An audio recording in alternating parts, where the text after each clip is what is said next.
Assalamualaikum warahmatullahi wabarakatuh. Nahmaduka ya ghafuru ya syakuru wa sholli wa sallim wa barik ala sayyidina maulana Muhammadin wa ala alihi wa sahbihi asmin nama ba'du. Semua Dewan Komisioner UJK yang saya hormati, wabil khusus Bapak Ketua Dewan Komisioner UJK Bapak Wimbo Santoso, Bapak Ibu Wakil Ketua Ibu Nur Haida dan semua anggota, Kepala Regional Jawa Tengah Bapak Aman Santosa, tidak lupa teman kami, Gus kami Kiai Haji Tas Yasin, semua teman-teman yang ikuti virtual, salam kebangsaan, salam semua. Ini diminta ngaji ya Pak, merawat persaudaraan kebangsaan. Saya sering punya tamu mulai polisi, mulai pejabat, ya mulai yang Islam sampai non-Muslim. Saya sering cerita bahwa hal-hal yang jadi fitrah manusia itu ya keinginan dasar manusia itu ya senang damai, senang bersaudara. Karena hal itu fitrah itu desain awal manusia itu suka damai. Jadi kalau untuk konflik itu butuh pemicu, tapi kalau untuk damai itu tidak butuh pemicu. Sehingga orang di mana-mana bisa rileks ya, rileks di terminal, rileks di jalan, rileks di warung-warung kopi, rileks di gede-gede. Nah, konflik itu ya dimulai dari pemicu, entah rebutan pacar, rebutan harta, rebutan jabatan. Sehingga karena ada rebutan-rebutan itu terus ada pemicu, itu melahirkan konflik. Nah, harus dicamkan, ditanamkan bahwa kepentingan berbangsa ini di atas kepentingan kita, di atas nafsu kita, di atas keserakahan kita, sehingga kita mudah damai. Itu rumusnya Kiai ya. Saat tentu di sini pakai solusi yang ala Kiai ya, karena tentu mereka ingin mendengar versi Kiai. Kalau versi polisi mungkin ya tegakkan hukum. Kalau versi bank atau JK ya, kalau nasabah nakal ya jangan dikasih kredit lagi. Kalau versi mertua ya, kalau mantu nakal ya dipulangkan, anaknya ditarik kembali. Jadi versi itu banyak ya. Kalau versi imigrasi ya mungkin dicabut paspornya gitu. Kalau versi Kiai itu melihat dunia ini sederhana. Banyak orang-orang tasawuf, saya ini cerita tasawuf, cerita yang ringan-ringan aja. Orang tasawuf itu kalau makan itu satu piring ternyata kenyang gitu. Minum satu gelas ya sudah puas. Terus dia cerita, ngapain saya butuh uang banyak, satu piring ya sudah cukup gitu. Kalau tidur gitu ya, tidur di satu kamar ya tidur, bangun ya sudah puas. Artinya Anda punya kamar 100 ya tidurnya tetap di satu kamar. Jangan mentang-mentang punya kamar 100 dibagi 5 menitan gitu. Karena eman kalau kamar yang lain nganggur gitu. Artinya kalau punya kamar 1 cukup, ngapain ingin punya kamar banyak. Jadi sebetulnya kalau kita punya rumah banyak itu nambah kebingungan, karena yang sana yang rumah siapa, yang sana siapa. Ya kalau dianggap prestasi, kalau dianggap tambah bingung karena mau tidur saja di rumah mana ya, di kamar mana ya. Kalau miskin kan enak, sudah itu aja, gak ada banyak pilihan. Artinya dengan cara seperti itu sebetulnya merajut kebangsaan itu lebih mudah, karena awal dari segala perpecahan, segala konflik itu mau menang sendiri. Sehingga dulu cerita-cerita orang sufi, kalau dengar itu tetangga kamu tidak cocok, partai sebelah tidak cocok, terus ormas sebelah tidak cocok, itu jawabannya lucu. Sebetulnya saya sebagai manusia kalau ada orang tidak cocok itu tersiksa, tapi bagus lah. Kalau tidak cocok itu tidak utang saya, tidak pinjam uang saya, tidak pinjam mobil saya. Sehingga jadi gampang gitu. Artinya jadi gampang itu ya orang yang baik sama kamu ya baik, karena Anda punya mitra, punya teman. Yang sedang nggak seneng kamu juga baik. Di mana-mana orang pinjam uang itu gara-gara seneng, gara-gara cocok. Jadi tidak cocok ya ada berkahnya sendiri. Jadi dengan cara pandang seperti itu hidup itu rileks gitu. Nah, itu kalau teman-teman yang utang itu pasti temennya ya. Ada musuh kamu utang kamu. Jadi musuh yang punya berkah sendiri. Tapi jangan musuh yang sampai nikah, menembak, itu nggak berperadaban. Suatu saat Imam Syafi'i itu pernah didatangi orang itu, ketemu beliau cium tangan hormat. Setelah di luar ternyata orang itu mencaci maki. Coro Jawa ngerasani tadi kata Pak Bimbo karena orang Solo itu ngerasani. Ketika Imam Syafi'i dilaporin orang itu di depan Anda menghormati, kalau di luar itu ngerasani itu menghina, mengata-ngatain. Jawabnya Imam Syafi'i lucu. Alhamdulillah berarti saya wibawa. Di depan saya tidak berani. Dijawab enteng saja, tidak dijawab serius. Berarti saya wibawa. Di depan saya buktinya tidak berani. Nah Islam itu ngajari itu semua. Ngajarin ketika kita disenengin orang banyak itu ya poin atau aset. Karena kita harus kerjasama atau sama-sama kerja dengan banyak pihak.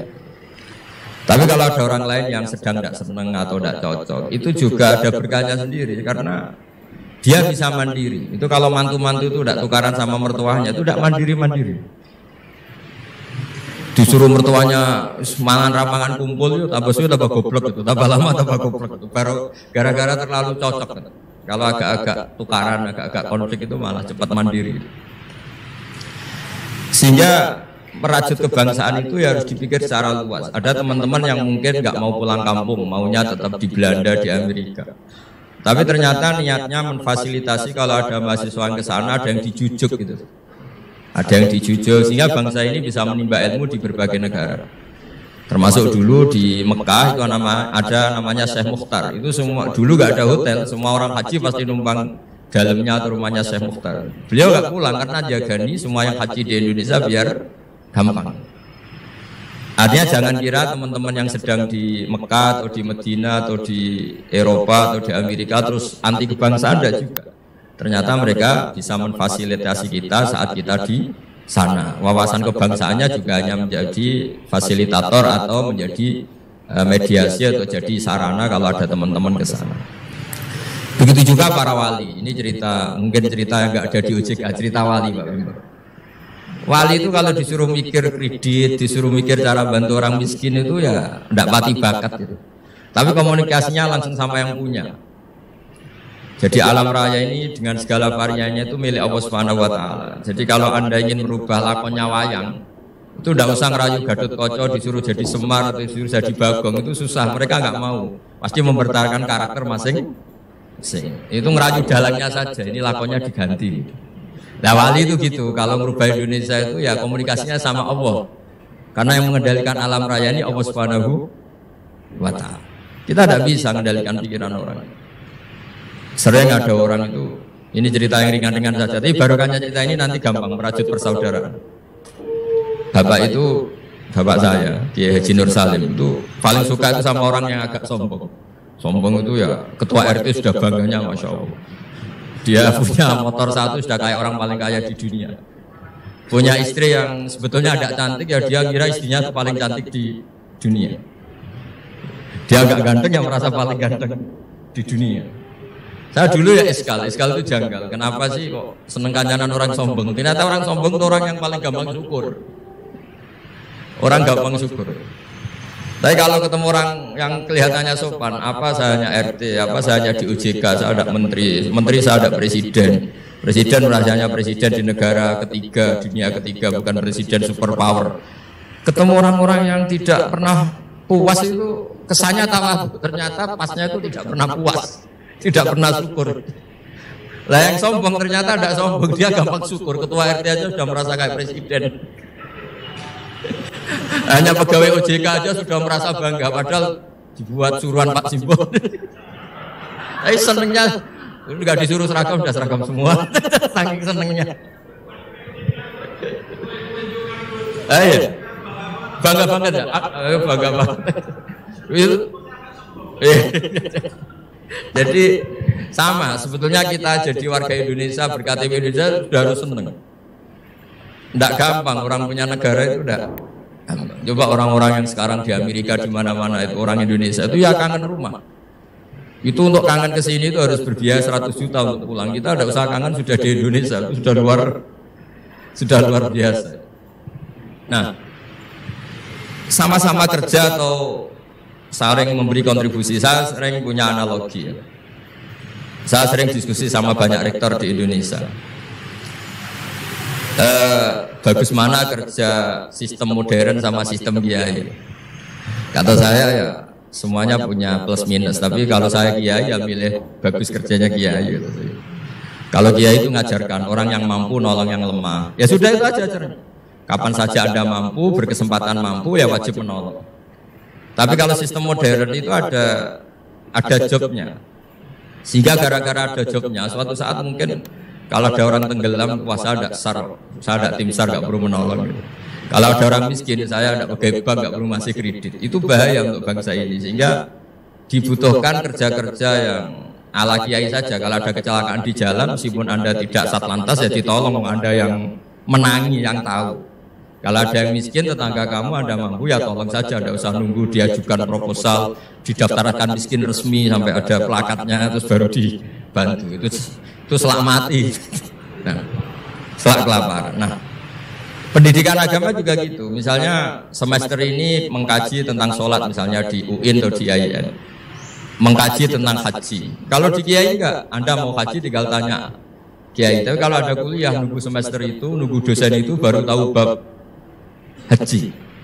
Nah kalau pertolongan itu nunggu polisi, nunggu OJK itu prosedur dulu, kadang ditanya sertifikatnya macam-macam. Nah di sini pentingnya kerja. Jadi kalau lembaga resmi ini untuk hal-hal yang besar yang tidak mendesak, yang mengikat.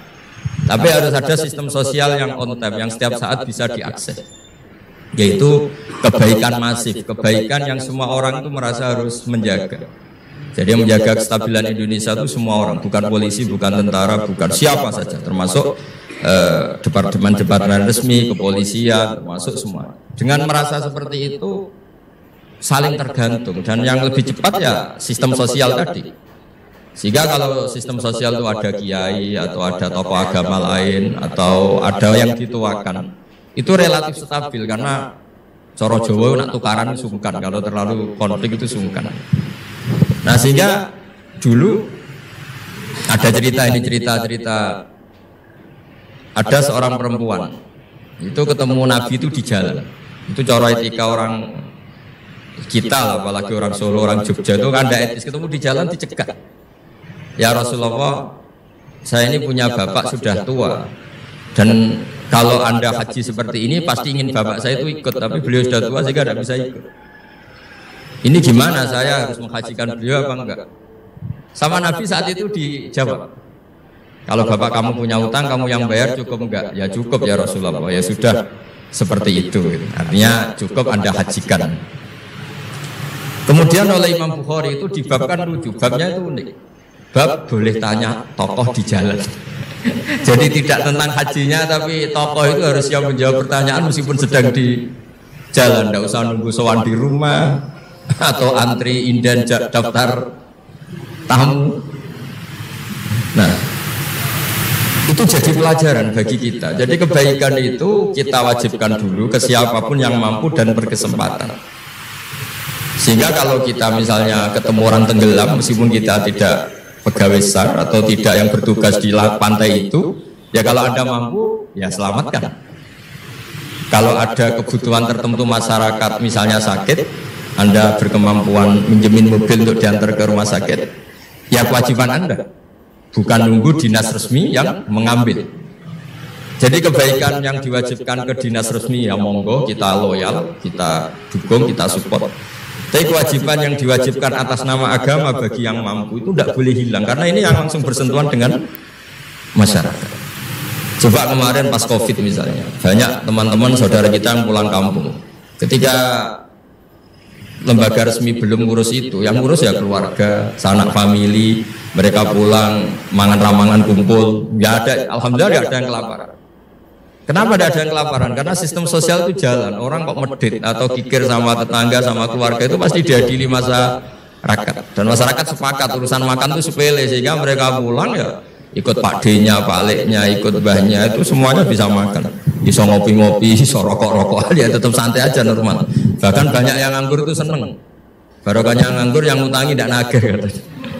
Kalau tidak, jadi ya dianggap ringan saja hal-hal seperti itu. Nah, khawatir saya kalau saya pernah baca kitab di karangan seorang ulama besar, Al-Hayatul Ulya, otoritas besar dalam satu sistem negara, itu harus diakui sebagai bagian dari kebaikan masif. Jadi kebaikan masif yang nggak boleh hilang adalah kebaikan yang nggak punya otoritas, karena ini jumlahnya lebih besar. Ya tadi misalnya kecelakaan di jalan itu kan tidak bisa kebetulan ada mobil patroli atau mobilnya Satlantas atau lembaga resmi tertentu yang nangani kecelakaan. Yang nangani ya orang-orang di jalan yang menangi itu terus diantar ke rumah sakit atau ngabari keluarganya.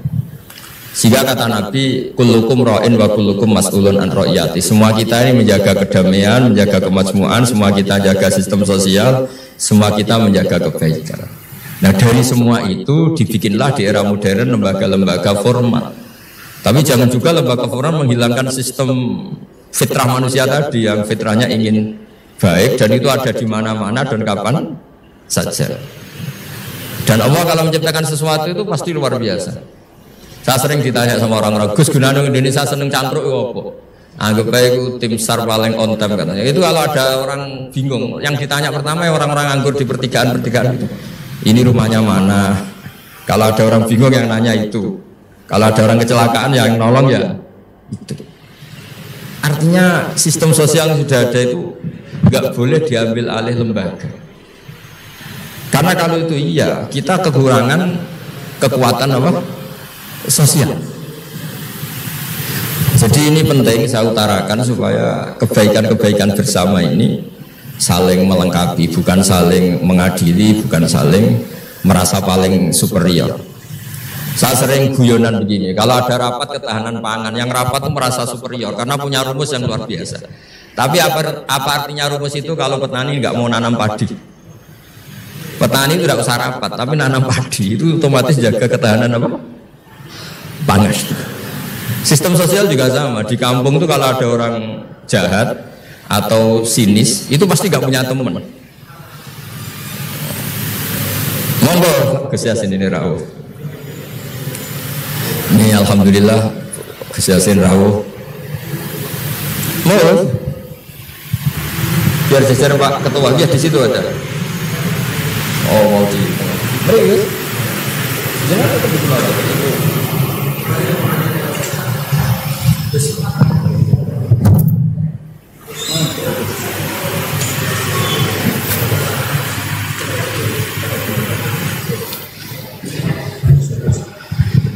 Ya saya teruskan supaya kenapa saya nyampaikan ini, supaya energi sosial kita untuk menjaga kemajmukan, menjaga toleransi itu lebih masif. Di beberapa daerah itu ya banyak masjid jejer gereja di Tuban, di Jakarta, dan ketika buktinya nggak ada apa-apa yaitu simbol perdamaian. Di beberapa daerah ya banyak orang Islam, bosnya itu non muslim, atau sebaliknya non muslim bosnya muslim, atasan juga banyak begitu, atasannya muslim. Itu kan contoh sosial yang sudah masif. Justru karena didiskusikan, diseminarkan itu menjadi kayak kita baru mulai. Nah itu malah aneh. Jadi selama ini kan ya sudah begitu kan, banyak orang Islam di mana-mana itu kerja di pabrik mana, ternyata pemiliknya non muslim, juga sebaliknya non muslim di instansi apa, pemimpinnya muslim. Mulai dulu kan ya baik-baik saja. Justru karena didiskusikan tuh menjadi kayak kita ini yang punya rumus, kayak kita yang pencetus. Padahal sistem sosial kita sudah sedemikian harmonis, sudah sedemikian baik. Ketahanan pangan juga sama. Ketika belum ada rapat darurat pangan apa, petani yang lugu-lugu yang nanam padi, barokahnya itu stok padi itu banyak. Begitu juga mereka melahirkan sistem kerja yang nggak punya ladang, kerja di yang punya ladang, dan kalau itu didolimi atau gak digaji, ada embargo sosial, tidak mau kerja di situ, sehingga yang nggak baik juga akan baik karena dipaksa oleh sistem sosial. Jadi sebelum ditangkap polisi karena tidak baik, itu sudah diadili sosial, itu diadili hukum sosial. Nah, hal-hal seperti ini harus jadi perangkat bersama untuk menjaga kebaikan bersama. Makanya saya sering bilang sistem sosial itu segala-galanya. Di antara sistem sosial itu adalah lembaga resmi. Jangan dibalik, lembaga resmi itu menata sistem sosial. Sebelum ada lembaga resmi itu sudah ada sistem sosial. Sehingga sebelum ada negara ini, kiai-kiai atau tokoh agama yang lain ya turun rembuk untuk mengusir penjajah, untuk memberi makan tentara yang berjuang di kampung-kampung, dikasih ketela, dikasih apa saja lah yang bisa mereka bertahan hidup. Nah, ini penting diutarakan supaya semua masyarakat itu merasa bahwa mereka ikut dan harus merawat negara ini. Kullukum ra'in wa kullukum mas'ulun an ra'iyati. Semua kalian adalah penjaga dan semua kalian dimintai tanggung jawab Allah, kontribusi Anda terhadap bangsa ini, terhadap komunitas Anda, terhadap sistem sosial Anda. Sehingga kemudian terus jalan. Nah, dimulainya dari mana? Kata Nabi, dimulai dari keluarga Anda. Sehingga semua orang nggak lempar tanggung jawab. Kalau anak saya miskin ya salah saya. Kalau anak saya terlantar ya salah saya. Kalau istri saya terlantar ya salah saya. Sehingga jangan karena ada sistem modern, setiap ada yang miskin menyalahkan menteri sosial misalnya. Setiap ada apa nyalahkan menteri terkait. Itu hukum seperti itu bikinan kita.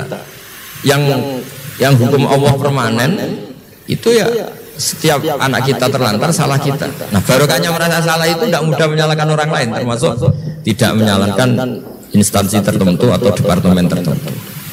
Ini penting supaya orang itu evaluasi, merasa salah. Barokahnya merasa salah itu orang tidak menyalahkan orang lain. Jadi negara ini tidak mudah chaos dengan kultur menyalahkan pihak lain. Betapa baiknya agama ini. Jadi kalau berdoa disuruh mulai dengan Rabbana dzalamna anfusana, ya Allah saya ini mendolimi diri kita sendiri. Yang punya kewajiban saya kok menyalahkan orang lain. Saya kalau guyon itu sering begini. Teman-teman kita yang satu kampus atau satu pondok atau satu kampung itu kalau kaya itu pasti jadi sumber disalahkan. Misalnya Anda punya teman yang dulu sama-sama miskin, tahu-tahu jadi bupati atau gubernur.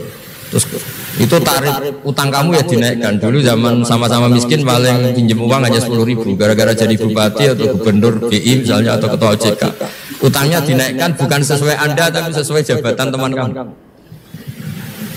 Masa punya teman gubernur kita utang 100.000, pantasnya ya utang modal 100 juta. Dan kalau nggak ngutangin, wah katanya teman dekat ternyata nggak mau dipinjemin. Jadi punya kultur menyalahkan orang lain. Dia SDM-nya hanya ketua RT gara-gara punya teman gubernur atau presiden atau apa. Inginnya ya lebih tinggi lagi. Jadi bukan berdasar kapasitas dia tapi kapasitas temannya. Itu juga bagian dari kesalahan yang kita ciptakan. Sehingga agama mengatur orang itu tidak boleh melebihi batas SDM-nya. Orang itu tidak boleh melebihi batas apa? SDM-nya.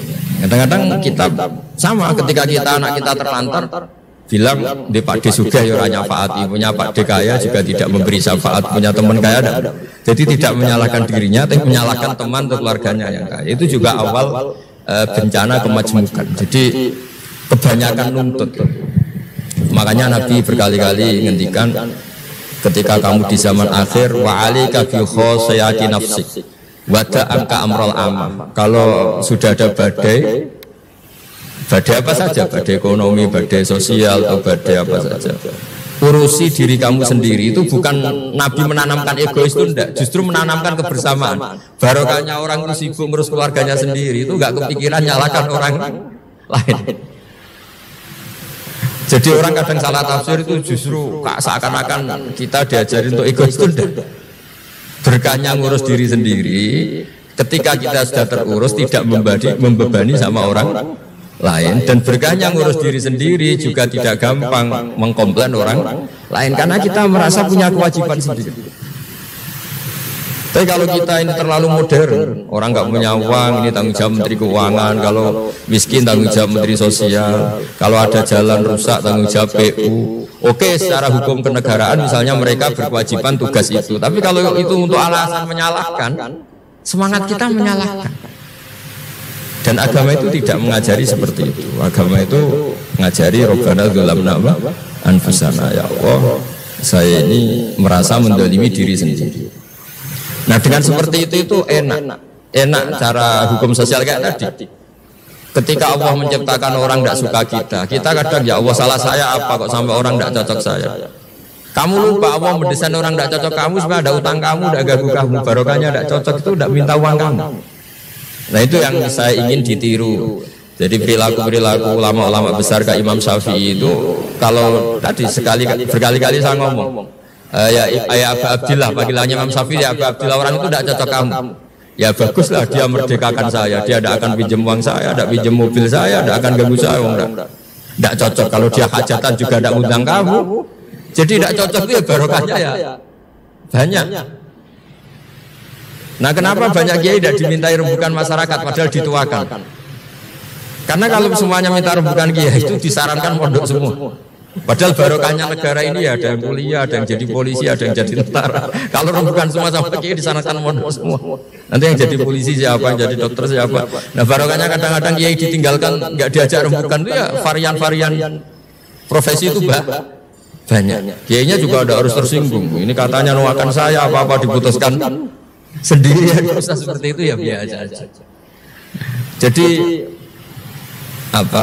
kemajmukan, menjaga kemajmukan itu dimulai dari semua orang merasa berkewajiban menjaga perdamaian ini, menjaga keharmonisan ini.